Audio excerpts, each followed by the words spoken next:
días. Bienvenidos a la rueda de prensa de la película de sección oficial Alpha, The Right to Kill. Y para hablar sobre esta película tenemos el placer de contar hoy con Carlo Valenzona, productor, Troy Spiritu, que es su guionista, el director, Brillante Mendoza, y su protagonista, Alain Disson.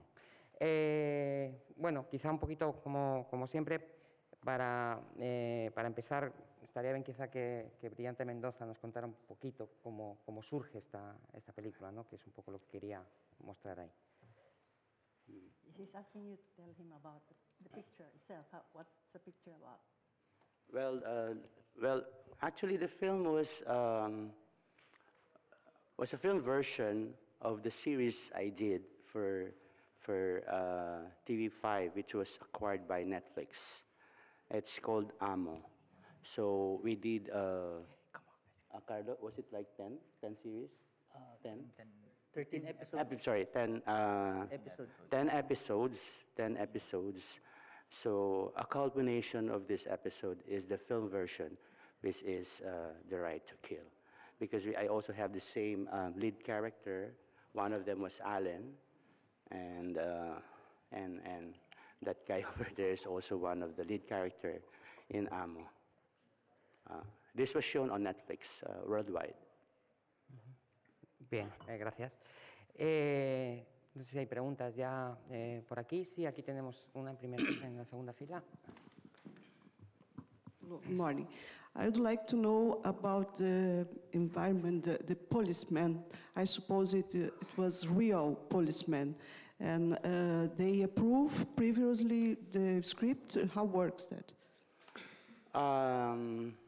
They didn't see the script, but I spoke with the head, with the chief of the Philippine National Police about this project, and I think it was clear with them the intent of the film, and they were real policemen. Most of the policemen in the film are real policemen, just to make sure that all their actions, all the dialogue are authentic and real. That's why we got the services of real policemen. We've been very supportive with the film. Yeah. Sí, hay más preguntas. Ahí tenemos otra y ahí detrás después. Primero ahí. Hello, I find it, first of all, congratulations for the movie. I find it very sincere, very descriptive, almost a documentary, right? But with the impact of the beauty of fiction on top of this. I find it hard to believe, though, that the authorities did not try to, it is too sincere.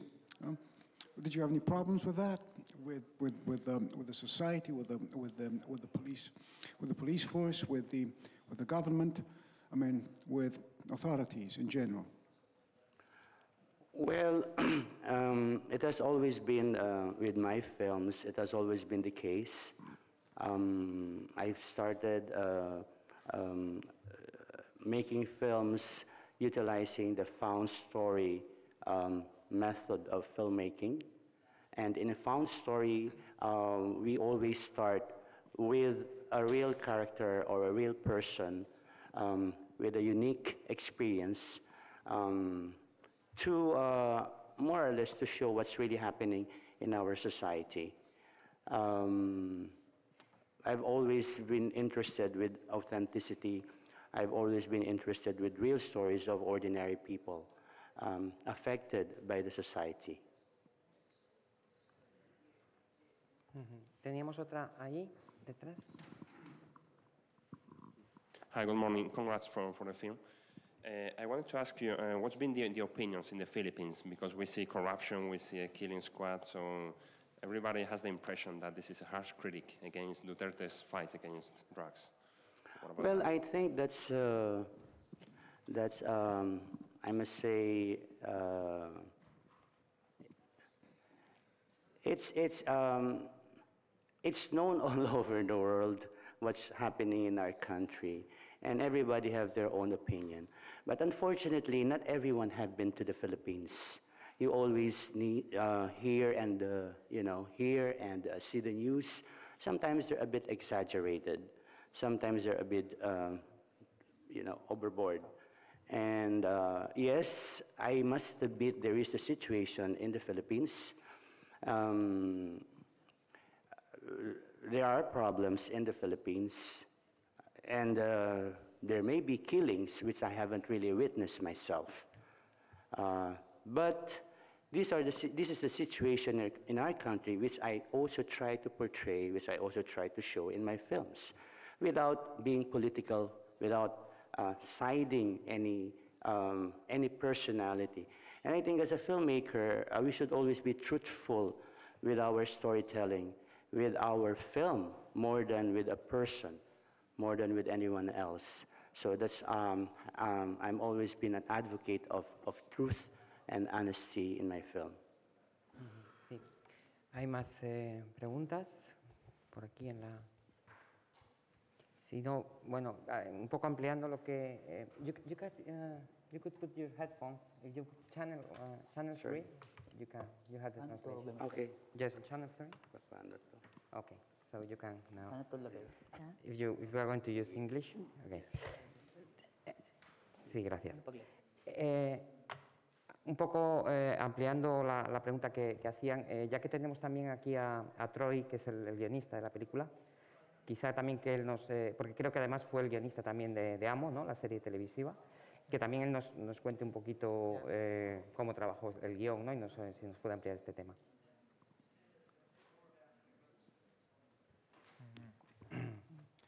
Kasi yung script is nag-undergo siya ng intensive research and immersion. So basically, nag-interview muna kami ng mga people involved with the underground world, mga people involved with illegal drugs, police who are involved with these kinds of, situations.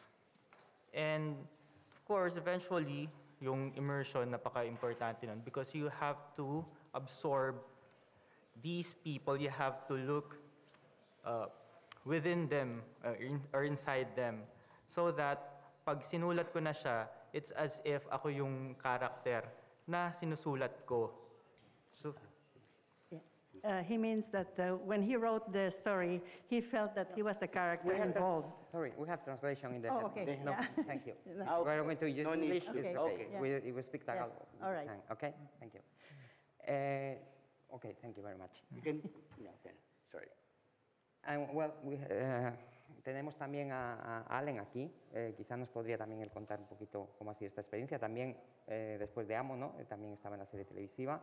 Y un poco cómo trabaja este personaje y cómo se mete, ¿no?, en la piel de este policía.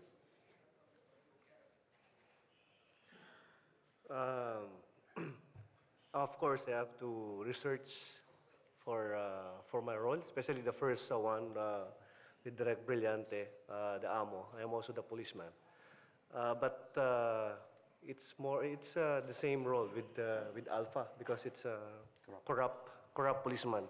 So in real life, I'm not the police, so I'm just portraying the role, and I'm against also what doing the character. So it's also for me it's a very challenging role for doing this movie Alpha. Yeah. Gracias. ¿Más preguntas? ¿Tenemos alguna más? Sí, aquí, en segunda fila.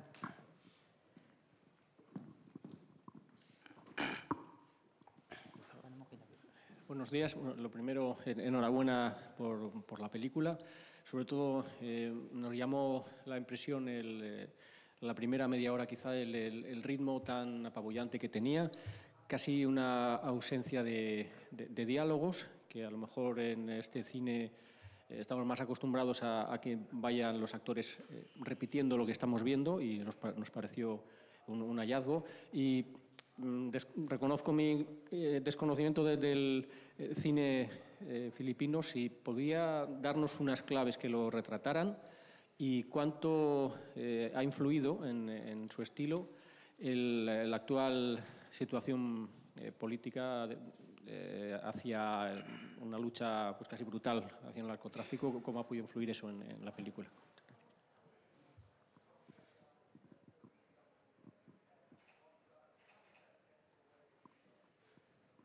Well, if you're familiar with my aesthetics in filmmaking, it has always been utilizing the found story method. And found, we base everything on real life situation, real life character, and then we apply the principle of found story.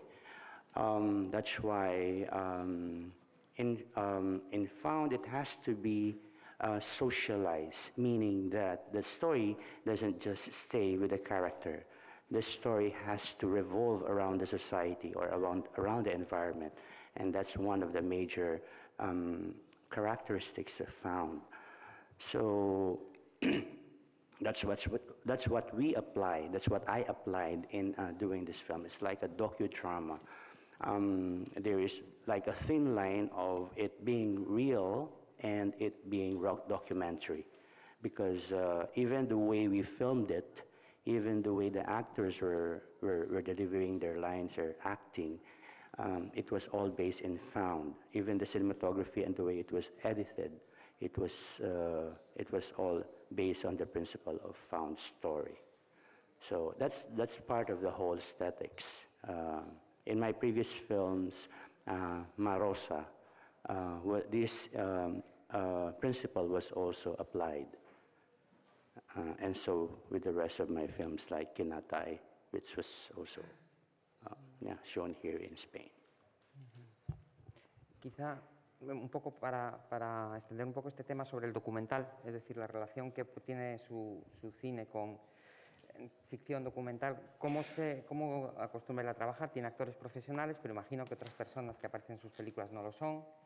¿Cómo filma en esos exteriores de Manila, esas calles, ¿no? Que vemos que siempre tienen esa sensación de autenticidad? Es decir, ¿cómo es la técnica un poco de rodaje?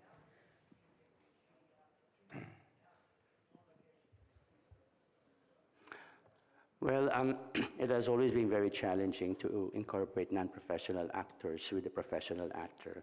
But at the same time, the benefit and the plus factor of utilizing non-professional actors is that they're very authentic. They're very real in what they do. They know exactly, like for instance, the policeman which I use, they know exactly what to do. The people from the street actually, well, you need to develop a certain kind of technique to be able to utilize these people on the street, but at the same time incorporating some extras. So normally we get the services of extras. We get about 50 extras, and then we incorporate them with real people walking on the street.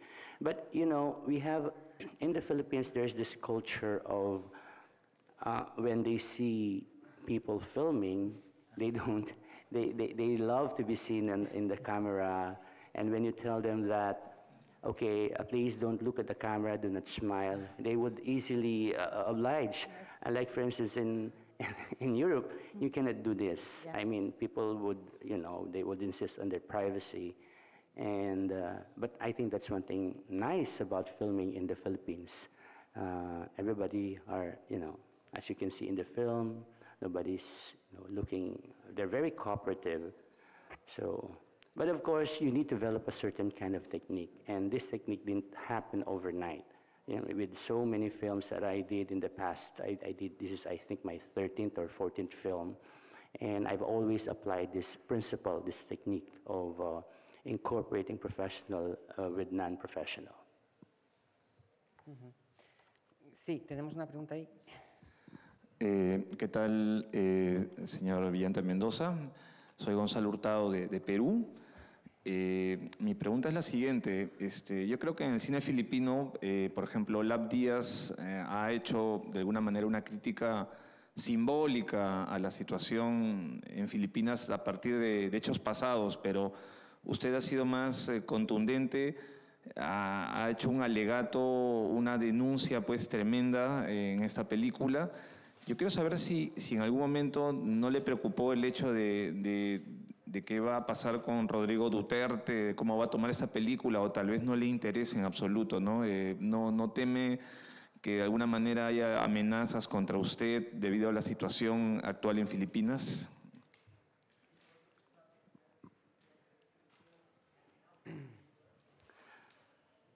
Well, it's not really like I'm concerned about I'm not concerned about my life, but this is not the first film I did with this kind of political. I did a film, for instance, with Isabel Huppert about the Abu Sayyaf, about the extremist, you know, who lives in the southern part of the Philippines. I also did Kinatay, where I won the Best Director in Cannes, about a corrupt policeman. I never got any threats.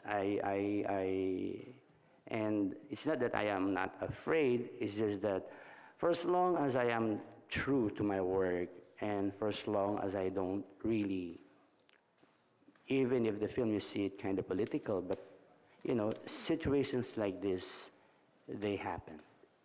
So, and I am not into a particular person or personality. I am against not the person, but the institution. That's why in the film, the character of Alan is not really representative of the institution. Alan is situation is a personal story. It's only him, you know. It's him being a corrupt policeman.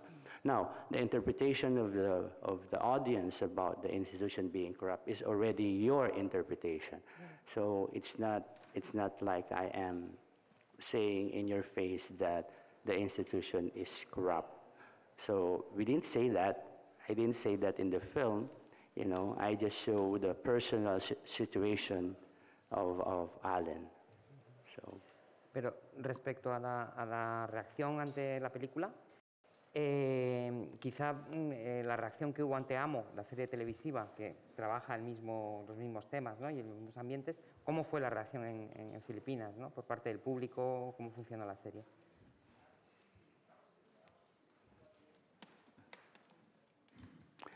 Well, before Amo was shown, I've got a lot of criticisms because in the past I've been doing the State of the Nation address of the president.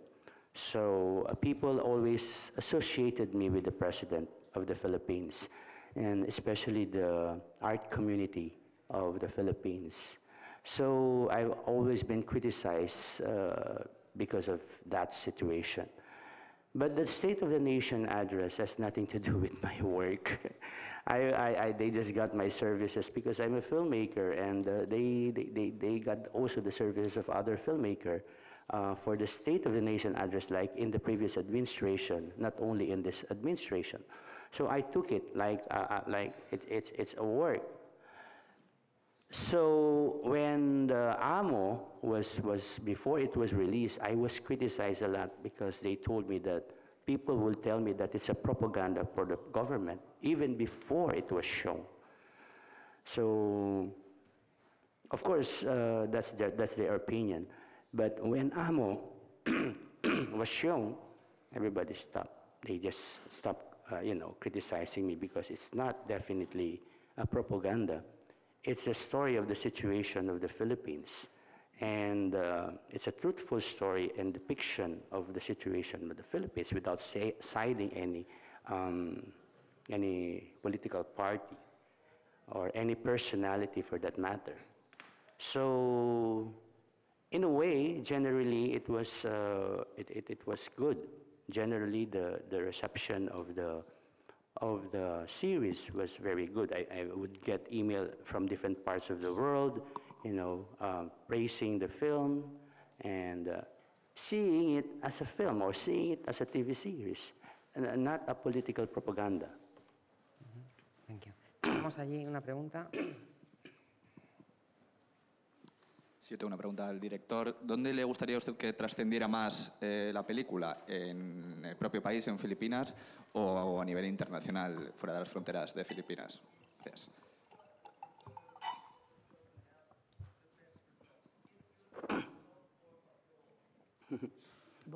Well, I make a film for everyone. I think whenever a filmmaker or a storyteller makes a film, you just don't want to be specific and particular about a certain kind of audience. You want your film as much as possible to be shown, you know, to audience all over the world. But regardless, of course, this is about the Philippines. This is about the Filipinos. Of course, as a Filipino and as a Filipino filmmaker, I would love my film to have a better and good reception in the Philippines, because this is about the Filipino people and the situation in our country. Tendríamos tiempo para una última pregunta, si tenemos allí, sí. Sí, yo quería preguntar al director, aunque esto es una película, una ficción con trazas de hechos reales, ¿cuál es su opinión personal acerca del modo en que el presidente Duterte está llevando la lucha contra el narcotráfico y las drogas?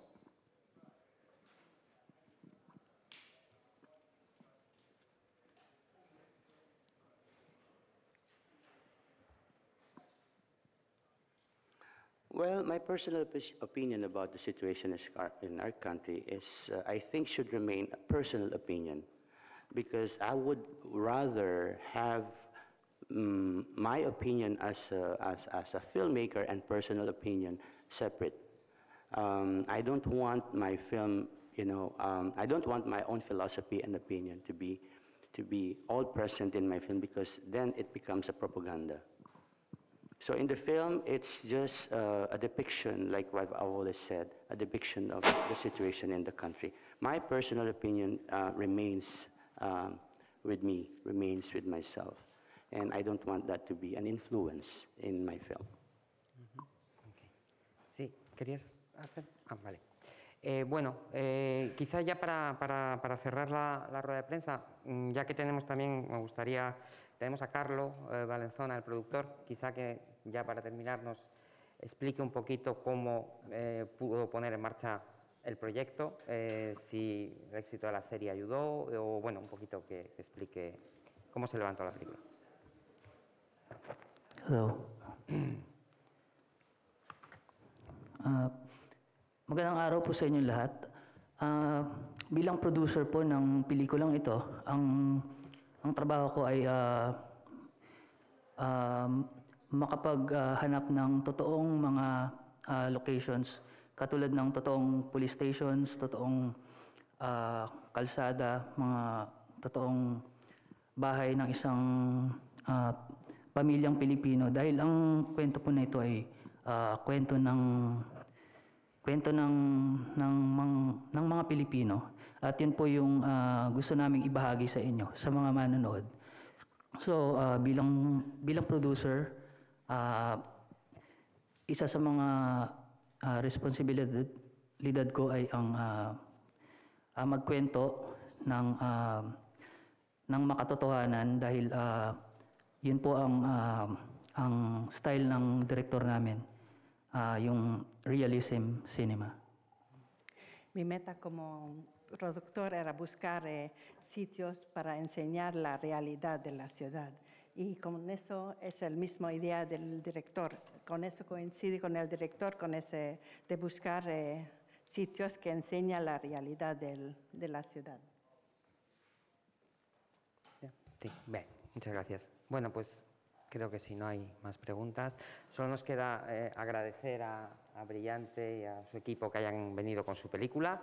Les deseamos muchísima suerte hoy en la premier de la película y, por supuesto, en su futura carrera. Muchísimas gracias. Thank you very much. Very happy to be here, finally. Thank you. Thank you.